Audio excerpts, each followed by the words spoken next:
After taking advanced placement in language and English composition and getting a high A, these are the most important lessons and learnings I took distilled into this one video. Number 1. Writing is thinking. In order to write a good essay, you must think thoroughly and understand the purpose and point you are trying to make. Essentially, you must think clearly. This allows for you to make a good thesis, find good evidence, and support your evidence with adequate commentary in order to make a clear and good essay. Number 3. You need specific evidence, and commentary should be explaining and supporting the thesis through the evidence, not summarizing your evidence. When writing your essay, you should have evidence that is specific, because this increases your own credibility as a writer and sets you up for a better commentary, because the specific evidence allows you to make a more specific commentary. This strengthens your overall argument because your points are clear. Number 4. Best frame I found for APLAC writing. Every piece of APLAC writing is a form of argument. This is how I think about the time right. For example, rhetorical analysis is an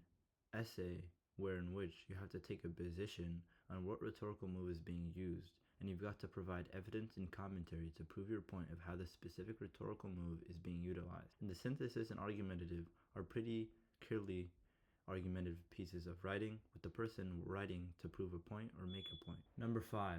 To struggle is to evolve. The Catastrophe of Success essay demonstrates how a man who was in a situation where he struggled is when he had purpose and meaning, and it is where he was evolved the most. However, when the catastrophe of success hit him, he lost to and became lazy and lost his purpose.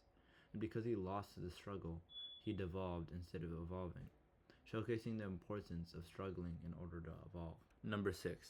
I came to find my favorite rhetorical device, telegraphic sentences. I like this rhetorical device because it's concise, straightforward, and simple. This allows it to be memorable, understandable, and emphasizes the point thoroughly. Number 7.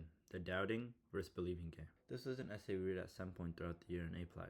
It demonstrates the idea of keeping an open mind and also keeping a closed mind. When you keep an open mind, it's called the believing game, where you're believing everything, while in the closed mind state, it's called the doubting game, where you are being critical at all times. And through these uses of different games, you are able to understand the world from a clearer lens, showcasing the power of keeping an open mind. Number 8. Imagery is a powerful hook. Through imagery, you can make the audience wonder while they are working to imagine what the author is trying to state. Through this, you evoke wonder and curiosity into the reader of what is the author trying to state. This gets the reader to continue reading in order to better understand the author's point and what they were trying to do. I found this especially interesting as a hook in the essays of the week. Number 9. The personal brand is a part of everyone's life now. In the essay, Everyone's a Sellout Now, it demonstrates how everyone in the world is inclined to build a brand of their own in a world where you must create one in order to survive now.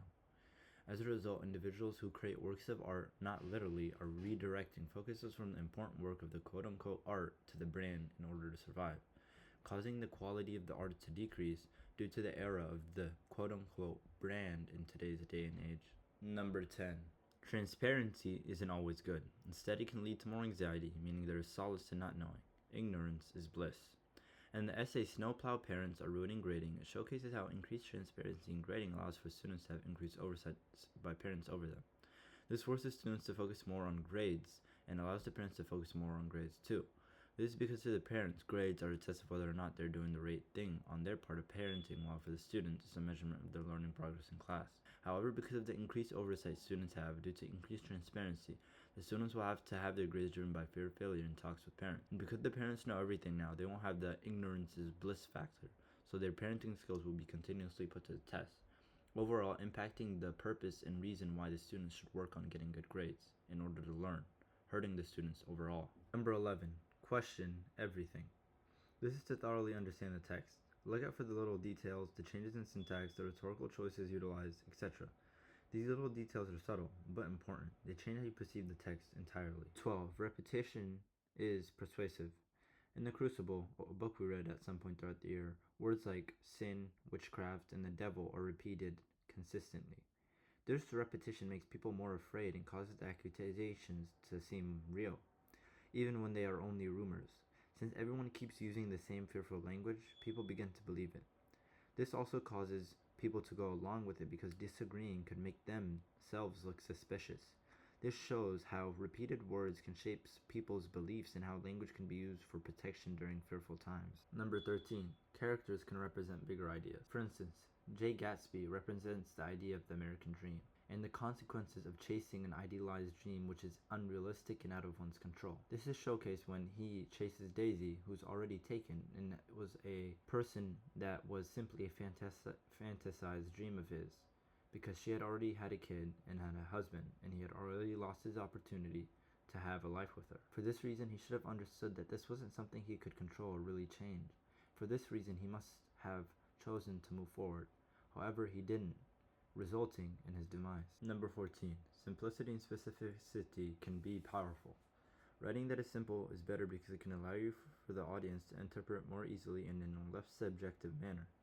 It is because through the simple, straightforward writing, your points are less broad and can be interpreted in less ways, allowing for you to make your points more easily and clearly. Number 15.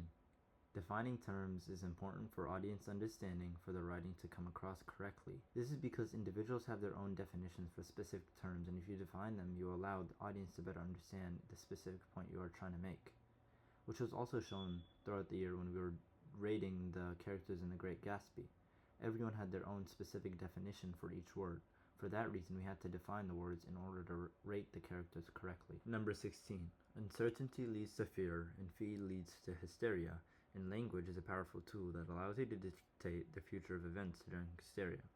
During the Crucible, Abigail used language in order to protect herself and endanger others. She understood individuals were uncertain and fearful, and through the use of language manipulation, she was able to take steps toward accomplishing her agenda of getting John Proctor. Although she failed, she showcased how powerful language can be in accomplishing an agenda of one's own, especially during moments of fear and hysteria. Number 17. Counter-arguments make writing stronger. This is because your writing will come across as unbiased, and it can also counter a possible argument an individual on the opposing side may have. Through this, an individual is able to further strengthen their argument because an unbiased individual increases their credibility, and encountering a possible argument of someone else's brings that individual closer to taking your argument into consideration over their current one. Number 18. Revision is the most important part of making a great piece of writing.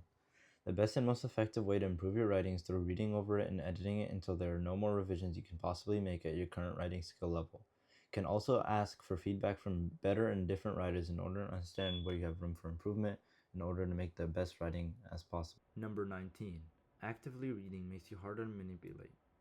When you're actively reading, you understand the moves the author is trying to make in order to persuade you. This allows you to spot fallacies they're using in order to make their point, how they're attempting to increase their credibility and increase their believability, and many other moves they're utilizing in order to complete their agenda. Number 20. Key lesson. Words have consequences, good or bad. Words can be used to influence others to do morally correct actions that align with respect, fairness, and compassion. However, words can also be used in order to perpetuate wars, fraud, and many immoral actions by humanity's standards. But these actions are manipulated through the power of words in order to be projected as really not so bad.